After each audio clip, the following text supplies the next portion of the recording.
disappointed by President Ellen Johnson Sirleaf's failure to deliver on her pledge to make education free for all, Tamba is pinning her hopes on the Almighty as Liberia votes for a new leader.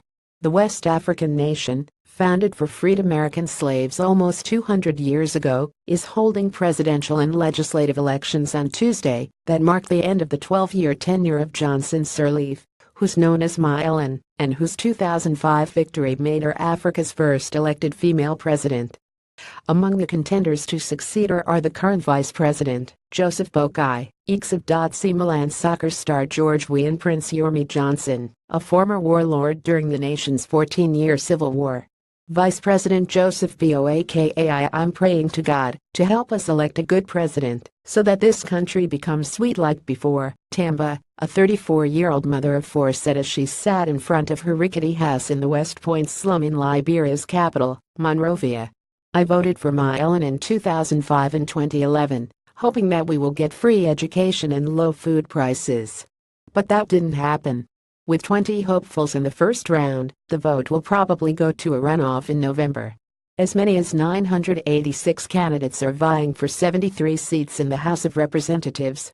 Johnson Sirleaf is due to step down next year. Every Liberian expects a lot from these elections, Julius Kanuba, a political analyst based in Uppsala, Sweden, said in emailed comments. Their hope is for the next government to genuinely invest substantial resources in agriculture, education, health and the infrastructure sectors of the economy. Corruption watchdog seen as part of the political establishment, Boakai, 72, has campaigned on promises to invest in agriculture and guarantee stability.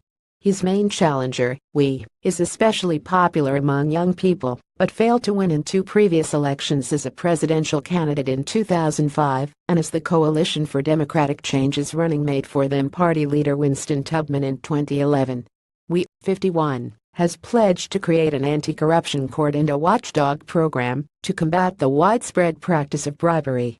His running mate is Jewel Howard Taylor, the ex-wife of former President Charles Taylor, who's serving a 50-year sentence in a UK prison for atrocities committed in neighboring Sierra Leone during that country's civil war. The Taylors divorced in 2006. A third serious contender is the wealthy businessman and former Taylor ally Benoni Uri, who owns poultry farms and a rubber plantation and helped found the country's main mobile phone network. Better jobs. We want the incoming government to create the environment where the young people will get better paid jobs, Isiaka Sheriff, a 33-year-old Weah supporter, said at a coffee shop in Monrovia city center. With a massive donor assistance since 2005, I think the government could have done much more than what it did in 12 years. Liberia experienced a devastating civil war that ended in 2003. But the optimism that surrounded the 2005 vote and the first mandate of Johnson Sirleaf, who received a shared Nobel Peace Prize just before her re-election, has dimmed. Liberians complain of poverty, unemployment and endemic corruption.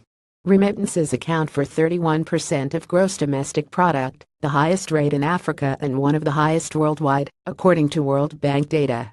Johnson Sirleaf has defended her administration's record by reminding critics that she inherited a country in ruins, with little to no electricity in the capital, few passable roads and a health sector that was kept afloat by aid organizations.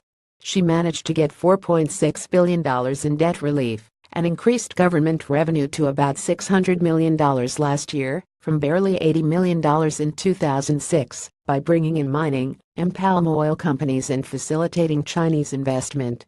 At the same time, she lost the fight against the national cancer of corruption in a society where virtually everybody knows everyone, she said in her annual speech in January. There are less than 5 million people in Liberia. Ebola epidemic growth averaged 7.5% between 2006 and 2013 until the country was hit by the worst of a regional Ebola epidemic, which killed thousands of people and led to the departure of hundreds of foreign workers. The outbreak came at a time when output of iron ore, Liberia's main source of foreign currency, dropped sharply. As a consequence, the economy recorded zero growth between 2014 and 2016. Even the reduction of the United Nations peacekeeping operation has led to job losses for hundreds of Liberians who worked at the mission since it deployed in 2003, according to the government.